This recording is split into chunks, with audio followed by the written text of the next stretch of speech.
Hello everyone, स्वागत है आप सभी का आपके अपने YouTube channel as smart classes में। जैसे कि हम सीटेट सेकंड पेपर के लिए एनसीईआरटी के एसएसटी कंप्लीट कर रहे थे, आज के इस वीडियो में हम एनसीईआरटी पॉलिटी क्लास 8 का चैप्टर 2 कंप्लीट करेंगे। चैप्टर 2 है आपका धर्मनिरपेक्षता की समझ। क्लास 8 के देखिए सारे चैप्टर बहुत ही इंपॉर्टेंट है, सभी से आपको क्वेश्चन देखने को मिलेगा, एक भी चैप्टर मिस मत करिएगा। पहला चैप्टर था आपका भारतीय संविधान, वो कंप्लीट हो चुका है। इसके पहले की वीडियो जिसने ना देखा हो, वीडियो के डिस्क्रिप्शन बॉक्स में लिंक पड़ा हुआ है, वहाँ से आप लोग सारे वीडियो देख सकते हैं। चैनल पर पहली बार आए हों तो वीडियो को लाइक करके चैनल को सब्सक्राइब कर लीजिए, साथ ही बेल आइकन को भी प्रेस कर लीजिए ताकि ऐसे ही वीडियो आपको आगे भी मिलते रहें। क्लास 8 की पॉलिटी का देखिए अध्याय 2 है धर्मनिरपेक्षता की समझ। यहाँ पर जितने भी इंपॉर्टेंट पॉइंट्स हैं मैंने उनको हाईलाइट कर रखा है। इसका पीडीएफ भी मैं अपने व्हाट्सएप टेलीग्राम ग्रुप में शेयर कर दूंगी, वहाँ से आप लोग इसको डाउनलोड कर सकते हैं। व्हाट्सएप टेलीग्राम ग्रुप का लिंक वीडियो के डिस्क्रिप्शन बॉक्स में दिया हुआ है, वहाँ से आप लोग ज्वाइन हो सकते हैं। स्टार्ट करते हैं आज का चैप्टर। इस चैप्टर में देखिए धर्मनिरपेक्षता की समझ पढ़ना है आपको, क्या होता है धर्मनिरपेक्षता। बाकी मेन जो पॉइंट था वो आपको इसके पहले वाले चैप्टर में बताया ही जा चुका है कि भारत जो है धर्मनिरपेक्ष राज्य है। यहाँ पर किसी भी धर्म को विशेष मान्यता नहीं है, बल्कि सभी धर्मों को समान माना जाता है। तो यहाँ पर आगे इस चैप्टर में देखिए सारा कुछ क्लियर हो जाएगा आपका। जैसे यहाँ पर एक उदाहरण के माध्यम से बताया गया है कि आप हिंदू या मुसलमान हैं और मान लीजिए किसी जगह जाएं और आपके धर्म की वजह से कि आप हिंदू हैं या आप मुसलमान हैं, उसकी वजह से आपको कहीं पर रोक दिया जाता है, तो आपको कैसा फील होगा, कितना बुरा फील होगा कि आपके धर्म की वजह से आपको वहाँ पर रोका जा रहा है। आपने इतिहास में भी देखिए बहुत सारी चीज़ें पढ़ी हैं कि पहले भी धर्म के आधार पर कितना भेदभाव होता था, कितने अत्याचार होते थे, जो छोटी जाति के लोग होते थे। वही सारी चीज़ें यहाँ पर लिखी दी गई हैं। शायद आपने पढ़ा होगा कि हिटलर ने जर्मनी में यहूदियों पर किस तरह से अत्याचार किए, वहाँ कई लाख लोगों को केवल धर्म के आधार पर मार दिया गया था। तो देखिए पहले भी धर्म के आधार पर बहुत अन्याय किया जाता था लोगों के साथ, लेकिन अब यहूदी धर्म को मानने वाले इजराइल में भी मुसलमान और ईसाई अल्पसंख्यक के साथ अमानवीय व्यवहार किया जा रहा है। तो यहाँ पर तो देखिए दिया है कि हिटलर ने यहूदियों के साथ अत्याचार किया, लेकिन यहाँ पर दिया है कि यहूदी जो हैं इजराइल में हैं, यहूदी धर्म मानने वाले, और ये लोग भी मुसलमान और ईसाइयों के साथ अमानवीय व्यवहार कर रहे हैं। सऊदी अरब की बात की जाए तो सऊदी अरब में गैर मुसलमानों को मंदिर या गिरजाघर बनाने की छूट नहीं है, ना ही इन धर्मों के लोग वहाँ पूजा अर्चना के लिए किसी सार्वजनिक स्थल पर इकट्ठा हो सकते हैं। मतलब जो मुसलमान नहीं है, बाकी मुसलमान बस ये कार्य कर सकते हैं। तो ये देखिए सभी धार्मिक चीज़ें ही हैं, धर्म के आधार पर ही लोगों को रोका जा रहा है। हिंदू, मुस्लिम, सिख, ईसाई, यही सारी चीज़ें हैं। इसी की जो भारतीय संविधान में है साफ साफ स्पष्ट उल्लेख किया गया है कि भारत जो है धर्मनिरपेक्ष राज्य होना चाहिए। इन सभी उदाहरणों में एक धर्म के लोग अन्य धार्मिक समुदाय के लोगों के साथ या तो भेदभाव कर रहे हैं या उनका उत्पीड़न कर रहे हैं। ऊपर देखिए यही चीज़ें पढ़ा कि एक धर्म के लोग दूसरे धर्म के साथ दूसरे धार्मिक समुदाय के साथ भेदभाव करते हैं, साथ ही में उनका उत्पीड़न करते हैं, उनके साथ अन्याय करते हैं, गलत व्यवहार करते हैं। भेदभाव की ऐसी घटना तब और ज़्यादा बढ़ जाती है जब दूसरे धर्मों के स्थान पर राज्य किसी एक धर्म को अधिकृत मान्यता प्रदान करता है।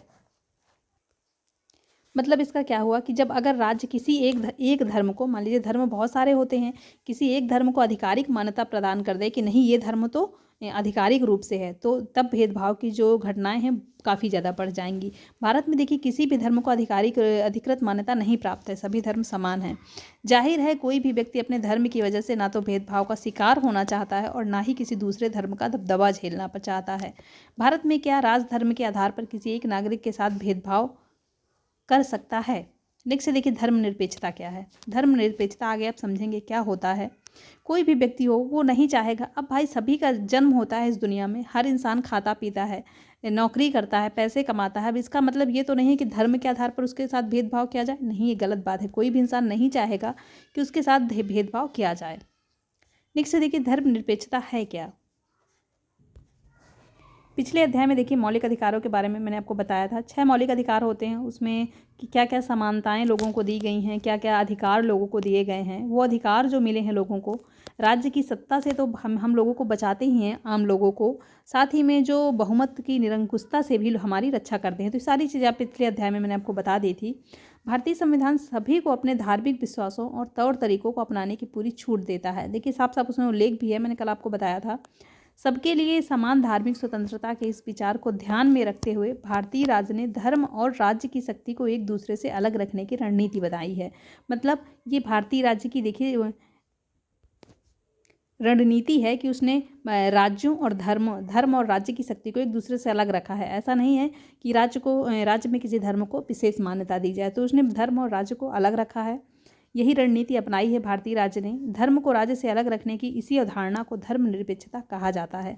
मतलब ऐसा कुछ नहीं है भारतीय राज्यों में कि किसी भी धर्म को मान्यता दी जाए, किसी विशेष धर्म को, किसी एक धर्म को मान्यता दी जाए, ऐसा कुछ नहीं है। बल्कि यहाँ पर क्या रणनीति अपनाई गई है कि राज्य जो है वो धर्म से अलग है, किसी भी धर्म को मान्यता नहीं देगा। यही क्या होता है? धर्मनिरपेक्षता।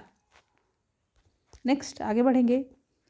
धर्म को राज्य से अलग रखना महत्वपूर्ण क्यों है? अभी देखिए, ऊपर आप पढ़ ही चुके हैं कि धर्मनिरपेक्षता का सबसे महत्वपूर्ण पहलू जो होता है वो धर्म को राज्य सत्ता से अलग रखना होता है। और लोकतंत्र में बहुत ही जरूरी होता है कि धर्म को राज्य सत्ता से अलग रखिए। दुनिया के देखिए किसी भी देश की बात कर लीजिए, कई सारे वहाँ पर धर्म होते हैं, कोई एक धर्म की संख्या ज़्यादा होती है। हिंदू, मुस्लिम, सिख, ईसाई, बहुत सारे धर्म, बहुत सारे समुदाय अलग अलग होते हैं। बहुत सारे जैसे यहूदी लोग हो गए, ऐसे ही बहुत सारे होते हैं। तो किसी भी एक समुदाय की या एक धर्म की संख्या ज़्यादा होती है। अगर धर्म के आधार पर राज्य सत्ता को अलग नहीं किया जाएगा तो जिनकी संख्या ज़्यादा होगी, जिनका बहुमत ज़्यादा होगा, वो राज्य सत्ता तक पहुँच जाएंगे। राज्य सत्ता में भी उनका अधिकार हो जाएगा।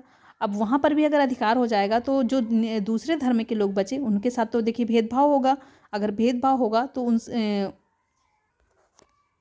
बहुमत वाले धर्म के लोग दूसरे जो कम नीचे वाले धर्म के लोग हैं उनके साथ देखिए निरंकुशता का व्यवहार करने लगेंगे, भेदभाव करने लगेंगे। तो ये चीज़ें उनके साथ गलत होंगी। इसीलिए ज़रूरी है कि इसी को देखिए ये भी कहा जाता है उनके साथ जोर ज़बरदस्ती हो सकती है। जो बहुमत वाले धर्म के लोग होंगे वो दूसरे धर्म के लोगों के साथ जोर ज़बरदस्ती कर सकते हैं, यहाँ तक कि कई बार उनकी हत्या भी कर दी जाती है। बहुमत चाहे तो अल्पसंख्यकों को उनके धर्म के जीवन अनुसार जीने से रोक सकता है। बहुत सारी चीज़ें, जैसे अभी आपने ऊपर यहूदियों वाला ही पढ़ा कि हिटलर ने यहूदियों को मरवा दिया, तो वही चीज़ें हैं देखिए यहाँ पर भी दी गई हैं कि कई बार ऐसा भी होता है कि जो बहुमत धर्म वाले होते हैं वो अल्पसंख्यकों को उनके धर्म के कारण उनकी हत्या भी कर देते हैं, उनको जीने से रोक सकते हैं। धर्म के आधार पर किसी भी तरह का भेदभाव उन अधिकारों का उल्लंघन है जो लोकतांत्रिक समाज किसी भी धर्म को मानने वाले अपने प्रत्येक नागरिक को प्रदान करता है। तो देखिए लोकतांत्रिक समाज जो होता ही यही है कि लोगों का तंत्र, सभी को समान रूप से माना जाए, सभी लोग समान हैं। तो ये इस चीज़ का उल्लंघन करेगा अगर धर्म के आधार पर किसी तरह का किसी के साथ भेदभाव होता है।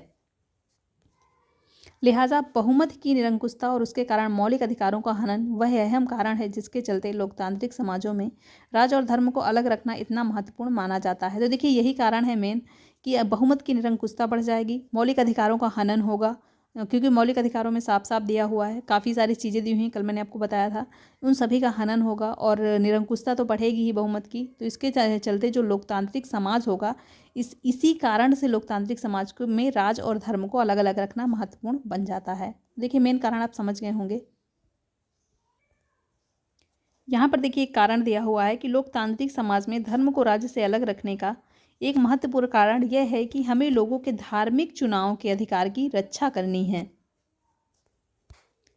मतलब क्या हुआ कि कोई भी व्यक्ति किसी भी धर्म को स्वतंत्रता पूर्वक ग्रहण कर सकता है। इसका देखिए उल्लेख मौलिक अधिकार में भी है, वहाँ पर भी मैंने आपको बताया था। इसका अर्थ यह है कि देश के किसी भी व्यक्ति को एक धर्म से निकलने और दूसरे धर्म को अपनाने या धार्मिक उपदेशों की अलग ढंग से व्याख्या करने की स्वतंत्रता है। तो देखिए ये पूरी स्वतंत्रता होती है लोगों को कि किसी भी धर्म को अपना सकता है, किसी भी धर्म की व्याख्या कर सकता है, किसी भी धर्म का प्रचार प्रसार कर सकता है। वो उसकी खुद की स्वतंत्रता है, उसे कोई रोक नहीं सकता है। आइए इस बात को समझने के लिए छुआछूत की प्रथा पर विचार करते हैं। पिछले चैप्टर में कहा भी गया था कि छुआछूत का चैप्टर नेक्स्ट चैप्टर में छुआछूत के बारे में पढ़ेंगे। यहाँ पर देखिए दिया हुआ है, संभव है आपको हिंदुओं के बीच प्रचलित यह प्रथा अच्छी ना लगती हो। इसका मतलब है कि आप इसे बदलने की कोशिश भी करेंगे, लेकिन अगर राज्य की सत्ता ऐसे हिंदुओं के हाथ में है जो छुआछूत को सही मानते हैं, तो क्या आप आसानी से इस प्रथा को बदल पाएंगे? अगर आप प्रभुत्वशाली धार्मिक समुदाय के सदस्य हैं तो भी आपको अपने समुदाय के ही दूसरे लोगों की ओर से भारी विरोध का सामना करना पड़ सकता है। राज्य सत्ता पर नियंत्रण रखने वाले ऐसे सदस्य कहेंगे कि हिंदुत्व की केवल एक ही व्याख्या होती है और उसकी कोई और व्याख्या करने का तुम्हें कोई अधिकार नहीं है। देखिए इंपॉर्टेंट नहीं था यहाँ पर, लेकिन समझ लीजिए कहानी है। कहानी अगर पढ़े रहते हैं ना तो एग्जाम में सारी चीज़ें दिमाग में बनी रहती हैं। नेक्स्ट देखिए धर्मनिरपेक्षता क्या है। भारतीय धर्मनिरपेक्षता क्या है? धर्मनिरपेक्षता आप पढ़ चुके, अब भारतीय धर्मनिरपेक्षता के बारे में जान लीजिए। संविधान में देखिए साफ साफ कहा गया है कि भारतीय राज्य जो होगा भारत जो है, भारतीय राज्य जो होंगे वो धर्मनिरपेक्ष होंगे। वहाँ पर किसी भी धर्म को कोई मान्यता नहीं होगी। हमारे संविधान के अनुसार केवल धर्मनिरपेक्ष राज्य ही अपने उद्देश्यों को साकार करते हुए अपनी बातों का ख्याल रख सकता है कि कोई एक धार्मिक समुदाय किसी धार्मिक समुदाय को ना दबाए, कुछ लोग अपने ही धर्म के अन्य सदस्यों को ना दबाएं, और राज्य ना तो किसी खास धर्म को थोपेगा और ना ही लोगों की धार्मिक स्वतंत्रता को छीनेगा। तो देखिए भारतीय धर्मनिरपेक्षता के तीनों ही ये अर्थ हैं। इनको अच्छे से याद रखिएगा, क्योंकि आपके एग्जाम में क्वेश्चन कथन और कारण वाले बनते हैं। केवल कथन वाले भी बनते हैं, कथन और कारण वाले भी बनते हैं। इसी तरह के देखिए दबदबे को रोकने के लिए, इन्हीं चीज़ों को रोकने के लिए जो यहाँ पर दी हुई हैं, भारतीय राज्य जो है कई तरह के काम करता है। जैसे कि एक तो यही हो गया कि भारतीय राज्य जो है खुद को धर्म से दूर रखता है। राज्य और धर्म अलग अलग हैं। भारतीय राज्य की बागडोर किसी भी धार्मिक समूह के हाथ में नहीं है, ना ही किसी एक धर्म को समर्थन देता है भारतीय राज्य। साथ ही में भारत के कचहरी, थाने, सरकारी विद्यालयों, दफ्तर जैसे सरकारी संस्थानों की बात की जाए कि तो किसी भी धर्म को प्रोत्साहन देने वाला कोई भी प्रदर्शन वहाँ पर करने की अपेक्षा नहीं की जाती, कि मतलब वहाँ पर किसी भी धर्म को प्रोत्साहन देने के लिए कोई भी प्रदर्शन नहीं होगा। तो भारतीय राज्य ये देखिए कार्य करता है कि जिससे कोई भी धार्मिक दबदबा ना बन सके। तो ये देखिए भारतीय राज्य निरपेक्षता के संबंध में हो गया। नेक्स्ट देखेंगे, धार्मिक वर्चस्व को रोकने के लिए भारतीय धर्मनिरपेक्षता का दूसरा तरीका है अहस्तक्षेप की नीति। अहस्तक्षेप की नीति होती क्या है? इसका मतलब है कि सभी धर्मों की भावनाओं का सम्मान करने और धार्मिक क्रियाकलापों में दखल ना देने के लिए राज्य कुछ खास धार्मिक समुदायों को कुछ विशेष छूट देता है। अब देखिए यहाँ पर उदाहरण से आप हस्तक्षेप नीति को समझ जाएंगे। यहाँ पर देखिए चित्रकथा पट है। यहाँ पर देखिए ये एक व्यक्ति है और ये एक व्यक्ति है। ये क्या है? ये सिख है। सिख लोग पगड़ी पहनते हैं, आप लोग ने ध्यान दिया होगा। और ये व्यक्ति हेलमेट पहने हुए है। तो अब देखिए हेलमेट पहनना तो सभी के लिए ज़रूरी है, लेकिन सिख लोग पगड़ी पहनते हैं क्योंकि उनकी धार्मिक मान्यता है कि वो लोग पगड़ी पहनेंगे ही। तो देखिए सरकार द्वारा इन्हें छूट दी गई है कि ये लोग हेलमेट ना पहने, क्योंकि अगर पगड़ी पहनेंगे तो हेलमेट पहनते बनेगा ही नहीं, तो इसीलिए इनको ये छूट दी गई है। तो इसी को कहते हैं अहस्तक्षेप नीति। मतलब क्या हुआ कि इसका अर्थ ये हुआ कि सभी धार्मिक भावनाओं का सम्मान करने और धार्मिक क्रियाकलापों में दखल ना देने।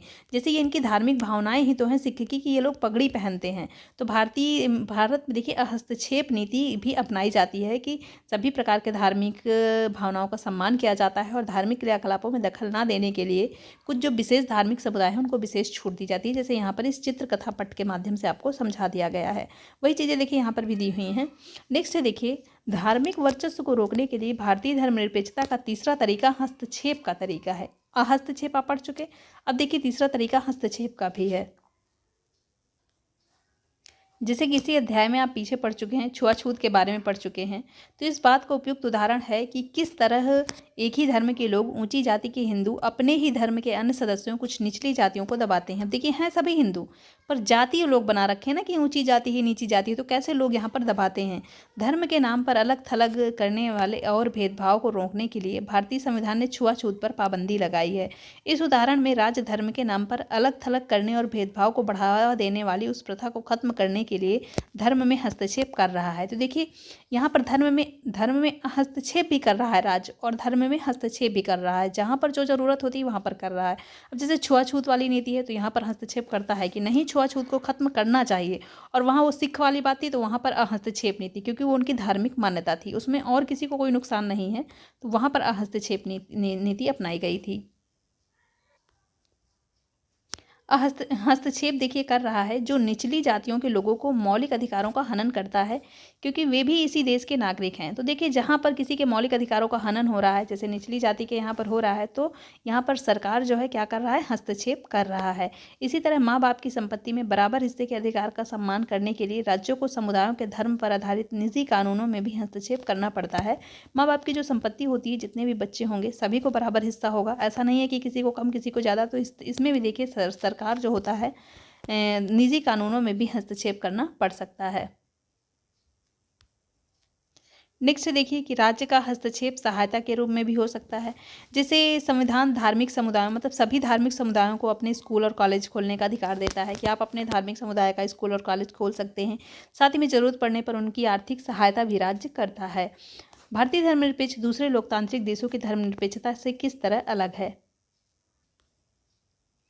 ऊपर दिए गए तीनों उद्देश्य दुनिया के अन्य धर्मनिरपेक्ष लोकतांत्रिक देशों के संविधान में दिए गए उद्देश्यों से मिलते जुलते हैं। अमेरिकी संविधान में हुए पहले संविधान संशोधन के जरिए विधायिका को ऐसे कानून बनाने से रोक दिया गया जो धार्मिक संस्थानों का पक्ष लेते हों या धार्मिक स्वतंत्रता को रोकते हों। इसका मतलब है कि विधायिका किसी भी धर्म को राजकीय धर्म घोषित कर सकती है, न ही विधायिका किसी एक धर्म को ज़्यादा प्राथमिकता दे सकती है। संयुक्त राज्य अमेरिका में राज्य और धर्म के पृथक्करण का मतलब है कि राज्य और धर्म दोनों ही एक दूसरे के मामलों में किसी तरह का दखल नहीं दे सकते हैं। तो देखिए वही चीज़ें जो ऊपर अभी आप पढ़ चुके हैं कि राज्य और धर्म, अगर लोकतांत्रिक राज्य है तो वहाँ पर राज्य और धर्म दोनों को अलग होना चाहिए। संयुक्त राज्य अमेरिका का देखिए यहाँ पर कुछ दिया हुआ है। संयुक्त राज्य अमेरिका में सरकारी स्कूलों के ज़्यादातर बच्चे सुबह सबसे पहले वफादारी की शपथ लेते हैं। इस शपथ में ईश्वर की छत्रछाया शब्द आते हैं। 60 साल से भी पहले ही वहाँ यह तय कर दिया गया था कि अगर यह शपथ किसी बच्चे की धार्मिक आस्था को ठेस पहुँचाती है तो उसे इसको दोहराने की ज़रूरत नहीं है। इसके बावजूद वहाँ ईश्वर की छत्रछाया वाक्यांशों को कई बार कानूनी चुनौती दी जा चुकी है। चुनौती देने वालों का कहना है कि यह वाक्यांश अमेरिकी संविधान के पहले संशोधन में चर्च और राज्य के बीच किए गए पृथक्करण का उल्लंघन करता है। उपरोक्त चित्र में अमेरिका के सरकारी स्कूल के बच्चे वफादारी की शपथ लेते हुए दिखाई दे रहे हैं। तो देखिए अमेरिका की बात है कि वहाँ पर वफादारी की शपथ लेते हैं। इस शपथ में होता क्या है कि ईश्वर की छत्र छाया जैसे शब्द आते हैं। ये कुछ बच्चे हैं जो शपथ ले रहे हैं। तो देखिए अमेरिका से संबंधित है ये। संविधान में छुआछूत को खत्म करने के लिए हिंदू धार्मिक क्रियाकलापों में हस्तक्षेप किया है। यहाँ पर देखिए हस्तक्षेप की नीति अपनाई गई है छुआछूत को खत्म करने के लिए। भारतीय निरपेक्षता में राज्य धर्म से अलग तो है, लेकिन धर्म में से उसका फासला सैद्धांतिक है। इसका मतलब यह है कि संविधान में दिए गए आदर्शों के आधार पर किसी राज्य किसी भी धर्म के मामलों में हस्तक्षेप कर सकता है। तो देखिए वही चीज़ है कि राज्य जो है हस्तक्षेप दोनों नीति अपना सकता है। तो अगर राज्य चाहे तो संविधान में दिए गए आदर्शों के आधार पर किसी भी धर्म के मामले में राज्य हस्तक्षेप कर सकता है। ये आदर्श वह कसौटी मुहैया कराते हैं जिसके जरिए इस बारे में फैसला किया जाता है कि हमारा राज्य धर्मनिरपेक्ष सिद्धांतों के अनुरूप काम कर रहा है या नहीं।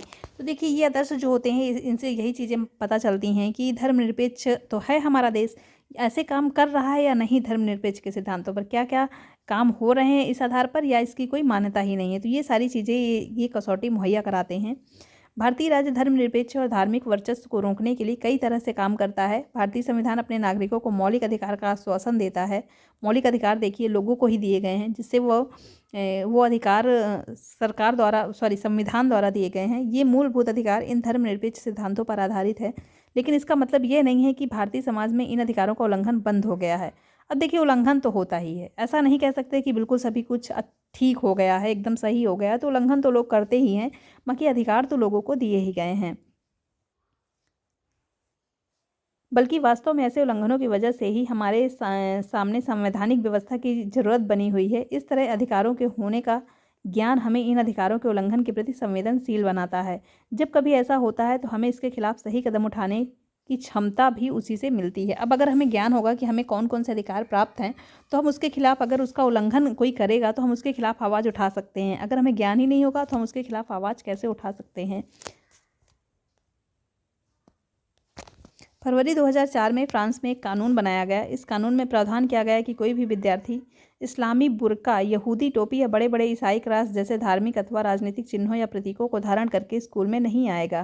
फ्रांस में रहने वाले उन अप्रवासियों ने इस कानून का काफ़ी विरोध किया। वे मुख्यतः अल्जीरिया, ट्यूनीसिया और मोरक्को आदि उन देशों से आए थे जो पहले फ्रांस के उपनिवेश थे।